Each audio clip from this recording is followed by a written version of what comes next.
అదే పాట సరే అదే చేస్తా. ఎవరు పిలిచావా? ఏయ్ మళ్ళీ చేయవా? స్పెట్స్ పెట్టుకొని చేయవా? ఇది ఇది ఇక్కడ పెట్టుకుంటా. పెట్టుకో, అక్కడ పెట్టుకొని చెయ్యి.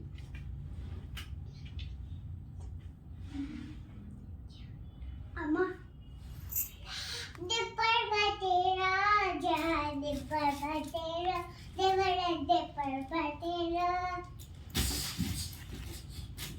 ఓకే, ఇప్పుడు నేను ఇంకొక డాన్స్ చేస్తున్నా, కొత్త డాన్స్.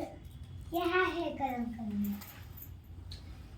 ఏయ్ ఏయ్ యహా కే కదం గయా. ఏ పాట కది? అది పాట కాదు, వినడం కాదు, డాన్స్. పాట కాకపోతే దేనికి చేస్తారు డాన్స్? 3 2 1 3